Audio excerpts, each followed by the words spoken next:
أعوذ بالله من الشيطان الرجيم بسم الله الرحمن الرحيم وإن كنتم على سفر ولم تجدوا كاتبا فرهان مقبوضة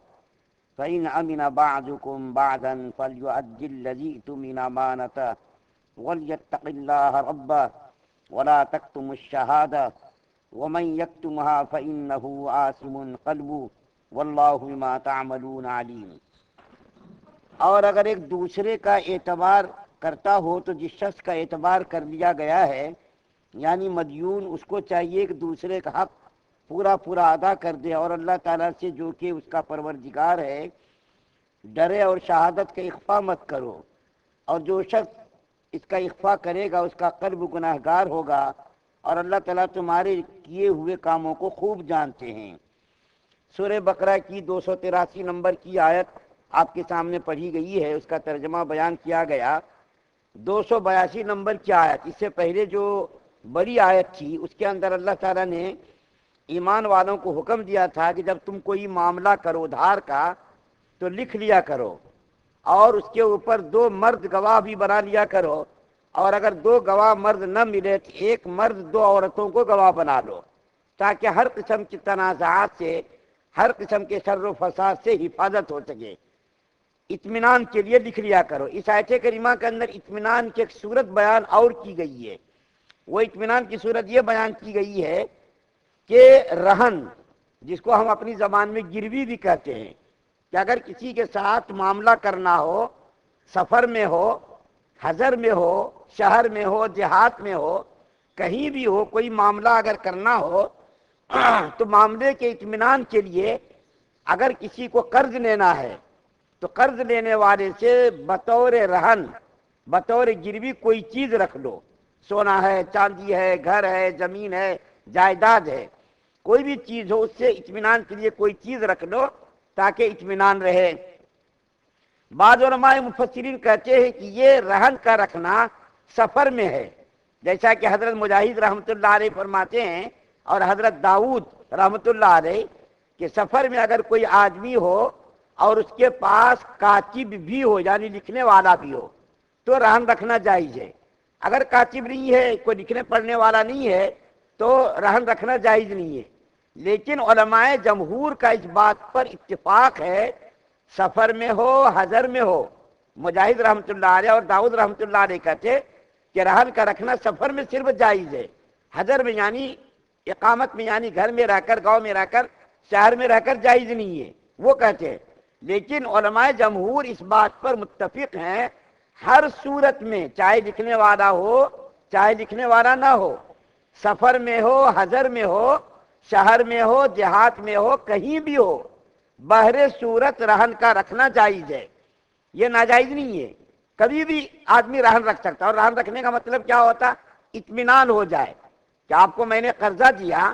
تو میرے قرضے کے اطمینان کے لیے کہ آپ کی کوئی چیز میرے پاس ہے، سونا ہو، چاندی ہو یا کوئی بھی چیز ہو،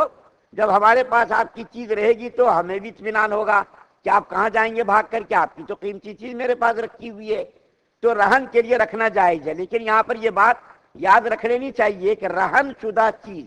یعنی جو چیز آپ نے رہن رکھی ہے، میں نے آپ سے قرضہ لیا اور قرضہ لیتے وقت میں نے آپ کو ایک قیمتی چیز دی، تو اس چیز سے فائدہ اٹھانا جائز نہیں ہے۔ وہ چیز رکھ لینا آپ، صرف اطمینان کے لیے وہ چیز آپ کو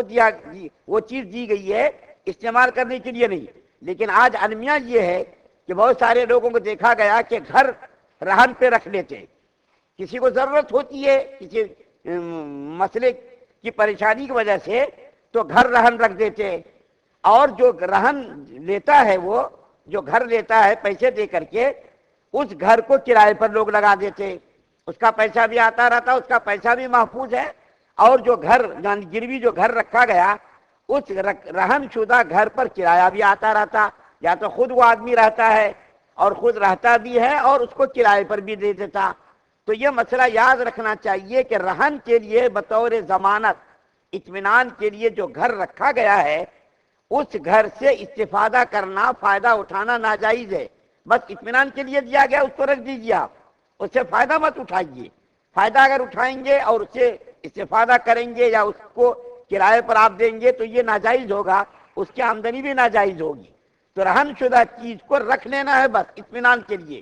اور اس کے بعد کیا کریں اللہ تعالیٰ کی آیت کریمہ کے اندر کہ شہادت کو چھپاؤ مت۔ جب بھی کسی ضرورت کے لیے شہادت کے لیے بلایا جائے، رہن رکھنے کے لیے پیسے دینے لینے کا جو معاملہ ہوا، تو اس وقت جو لکھنے والے نے لکھ دیا کہ بھئی فلاں گواہ ہے، فلاں کو جو ہے ہم نے گواہ بنا دیا، تو جب بلایا جائے شہادت کے لیے، اس لیے کہتے ہیں نا صحت مند معاشرے کی تشکیل کے لیے ہر فرد کو جب ضرورت پڑے گواہی کے لیے بلائے وہ آ جانا، یہ نہیں کہ بہانہ بازی کر دیں۔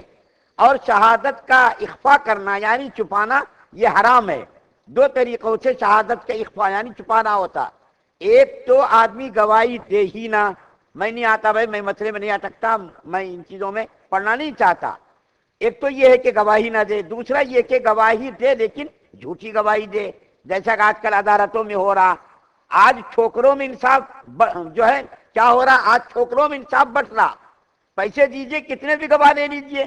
قتل کا مقدمہ ہو یا کسی اور زناکاری کا مقدمہ ہو، کسی لوٹ پاٹ کا مقدمہ ہو، آپ اپنے حق میں پیسہ دیجئے اور پیسہ دے کر کے اپنے حق میں گواہ کو بنا لیجئے۔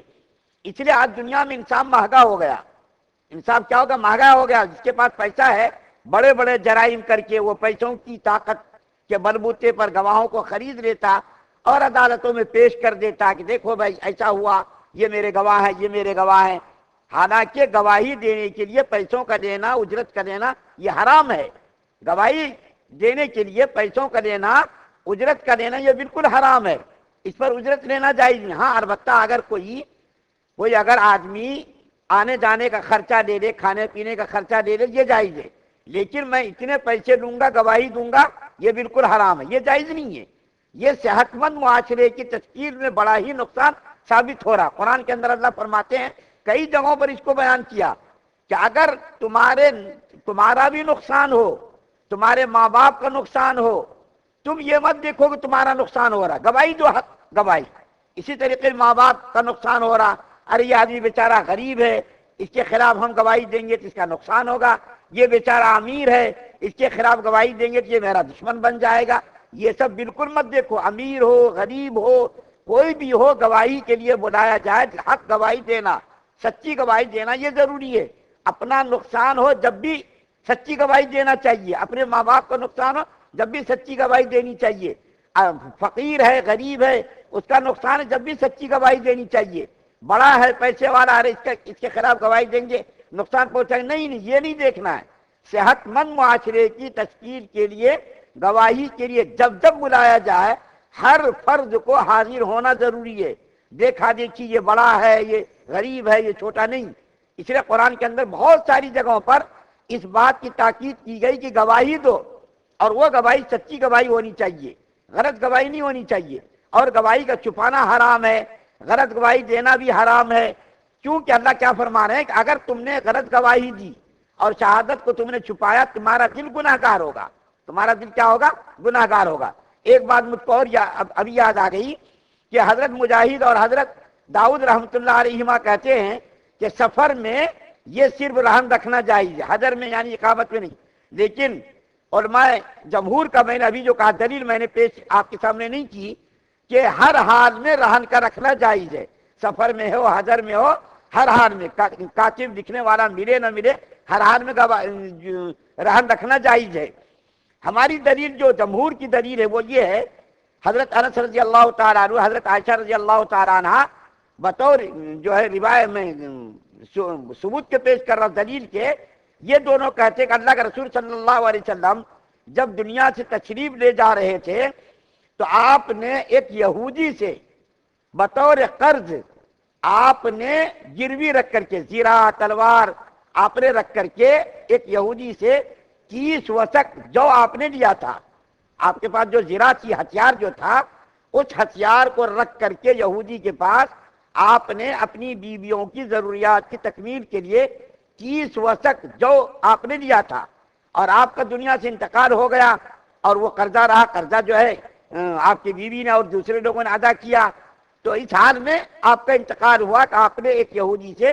30 وثق جو قرض لیا تھا اور آپ کی ایک چیز اس یہودی کے پاس رکھی ہوئی تھی، ہتھیار قسم کی۔ تو مجاہد رحمۃ اللہ علیہ کی دلیل الگ ہے کہ دیکھو قرآن کے اندر اللہ فرماتے ہیں کہ سفر کی حالت میں رہن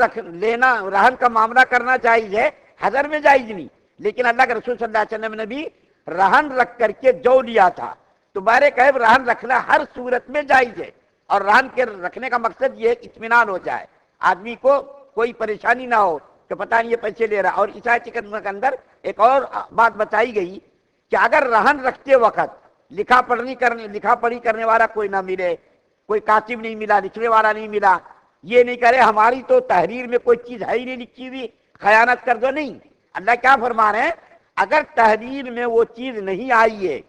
اور گواہ کوئی نہیں بنا ہے، جب بھی تم اللہ سے ڈرو اور ڈر کر کے معاملے کو صاف کر لو، یہ نہیں کرے تحریر میں نہیں ہے نا، کوئی چیز نہیں لکھی ہوئی ہے نا، خیانت مت کرو، بلکہ لکھی ہوئی ہے تب بھی ادا کرو، اور اگر لکھی ہوئی نہیں ہے تب بھی ادا کرو۔ اور اشاعت کریمہ کے اخیر میں اللہ فرما رہے ہیں جو کچھ بھی تم کر رہے ہو، یعنی سچی گواہی دے رہے ہو، جھوٹی گواہی دے رہے ہو، یا پیسے لے کر کے گواہی دے رہے ہو، یا سچی گواہی دے کر کے تم نیکیاں کما رہے ہو، اللہ کو سب معلوم ہے۔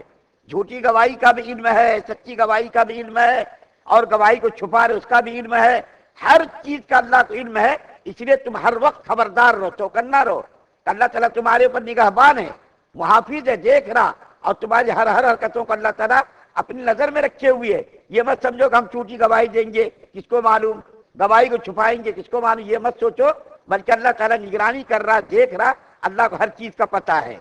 اللہ تعالیٰ سے دعا ہے کہ اللہ تعالیٰ ہم تمام مسلمانوں کو مکمل شریعت مطہرہ پر عمل پیرا ہونے کی توفیق عطا فرمائے۔ سبحان اللہ و بحمدہ، سبحانک اللہم و بحمدک۔